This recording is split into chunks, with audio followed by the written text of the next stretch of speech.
नमस्कार. ऑथेंटिक मराठी रसोईमध्ये तुम्हा सर्वांचं अगदी मनापासून स्वागत आहे.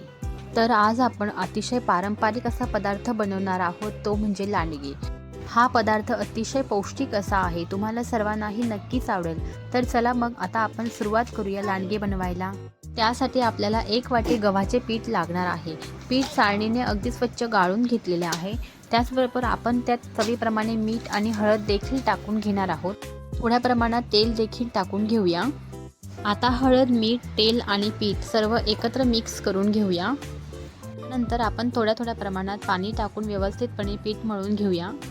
चपातीच्या पिठासारखे हा कणकेचा गोळा आपण तयार करून घेऊया.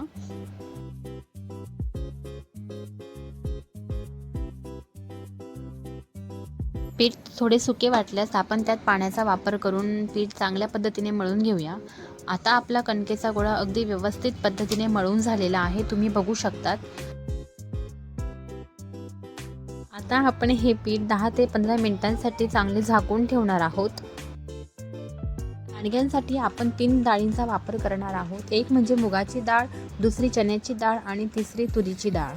ह्या डाळी 4 ते 5 तास आपण भिजवून घेणार आहोत. त्याचप्रमाणे आपल्याला लागणार आहे 2 आल्याचे तुकडे, कोथिंबीर, 7 ते 8 हिरव्या मिरच्या आणि 7 ते 8 लसणाच्या पाकळ्या. डाळी अगदी स्वच्छ धुवून घेतलेल्या आहेत. आता आपण त्या मिक्सरला लावून ग्राइंड करून घेणार आहोत. ह्या तिन्ही डाळी अगदी पौष्टिक आहे आणि 4 ते 5 तासामध्ये डाळी अगदी चांगल्या प्रमाणात भिजलेल्या आहे. डाळींसोबतच आपण दळाला हिरव्या मिरच्या, आल्याचा तुकडा आणि लसणाचे तुकडे देखील टाकून घेणार आहोत. हे सर्व एकत्र मिश्रण करून घेतले की त्याने लांडगे अगदी स्वादिष्ट बनतात. अगदी बारीक असं वाटण आपल्याला करून घ्यायचं नाही आहे. ते वाटण थोडं जाडसर प्रमाणात असलं पाहिजे. तुम्ही बघू शकतात आपलं कसं वाटून तयार झालेलं आहे ते. आता हे वाटण आपण एका भांड्यात काढून घेणार आहोत. यात आता आपण चवीप्रमाणे मीठ टाकून घेऊया. थोड्या प्रमाणात हळदही टाकून घेऊया आणि बारीक कट करून घेतलेली कोथिंबीर देखील आपण यात टाकून घेणार आहोत. आता हे सर्व मिश्रण आपण चमच्याने व्यवस्थित पद्धतीने कालवून घेऊया, म्हणजे व्यवस्थित मिक्स करून घेऊया. आता आपण झाकून ठेवलेल्या कणकेचे 7 ते 8 एकसारखे गोळे तयार करून घेऊया. लांडग्यांसाठी आपल्याला लागणार आहे. पोळपाटावर थोडे प्रमाणात पीठ टाकून आपण लांडग्यांसाठी लागणारी चपाती तयार करून घेऊया. चपाती अगदी गोल लाटायची आहे, पातळ देखील नको आणि जाड देखील नको. समप्रमाणात आपल्याला चपाती लाटून घ्यायची आहे आणि चपातीवर आपण थोड्याशा प्रमाणात तेलही टाकून घेणार आहोत. तेल संपूर्ण चपातीवर आपल्याला पसरवून घ्यायचे आहे आणि चमच्याच्या मदतीने आपण वाटून घेतलेलं डाळींचं वाटण चपातीवरती आपल्याला संपूर्णपणे पसरवून घ्यायचं आहे.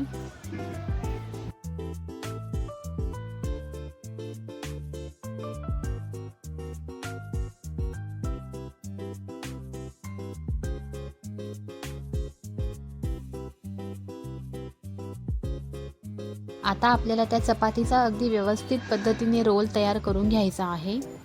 अगदी दाबून असा रोल तयार करायचा नाही आहे, असा अलगद एकावर एक ठेवून आपल्याला ते तयार करायचं आहे. जास्त दाबून केला की ते फुलण्याचे चान्सेस जरा कमी असतात. तुम्ही बघू शकतात अशा पद्धतीने मी रोल तयार करून घेतलेला आहे.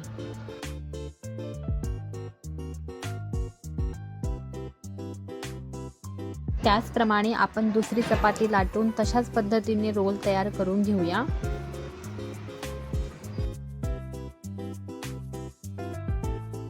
सर्व रोल आपल्याला ह्याच पद्धतीने करून घ्यायचे आहेत. मी बघू शकतात 5 ते 6 रोल याचे इथे तयार झालेले आहेत. आता आपल्याला हे सर्व रोल्स वाफवून घ्यायचे आहे. साधारण 10 ते 20 मिनिटे याला लागतील.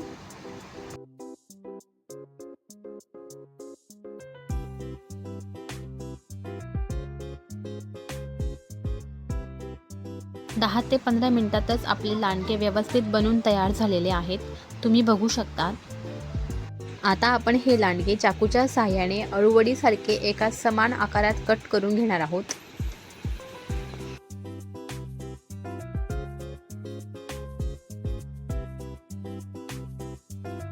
तुम्ही बघू शकतात आता आपले इथे सर्व लांडगे व्यवस्थित पद्धतीने कट करून झालेले आहे. हा पदार्थ अगदी पारंपरिक आणि पौष्टिक आहे. तुम्हालाही हा बनवायला नक्की आवडेल. तुम्ही लांडगे असेच देखील खाऊ शकतात किंवा तुम्हाला यावर फोडणी घालून खायचे असतील तरी तुम्ही खाऊ शकतात. दोघेही अगदी अप्रतिम लागतात. फोडणीसाठी मी इथे तेलात थोडे जिरे टाकले आहे. त्यानंतर आपण त्यात 2 ते 3 चमचे पांढरे तीळ टाकून घेणार आहोत. लगेचच कढीपत्ता देखील टाकणार आहोत. त्याचबरोबर थोड्याशा प्रमाणात आपण साखरही घालणार आहोत. त्यानंतर आपण त्यात लांडगे टाकून घेणार आहोत. अतिशय खमंग फोडणी आपण इथे या लांडग्यांना दिलेली आहे. या फोडणीमुळे आपले लांडगे अजूनही चविष्ट होतील. आता आपण कढईत सर्व लांडगे टाकून घेणार आहोत. ही फोडणी अगदी व्यवस्थित पद्धतीने मिक्स करून घ्यायची आहे. त्यावर आता आपण थोडी कोथिंबीर टाकून घेणार आहोत. तुम्ही बघू शकतात आता आपल्या इथे लांडगे बनून तयार झालेले आहेत. अतिशय पौष्टिक आणि पारंपरिक असा पदार्थ आहे. तुम्हालाही हा पदार्थ बनवायला नक्की आवडेल. तुम्हालाही आजची आपली पारंपरिक रेसिपी आवडली असेल तर तुम्ही ही घरी नक्की ट्राय करा आणि आपल्या ऑथेंटिक मराठी रसोई ह्या चॅनलला नक्की सबस्क्राईब करा. व्हिडिओ आवडला असेल तर लाईक आणि शेअर करा.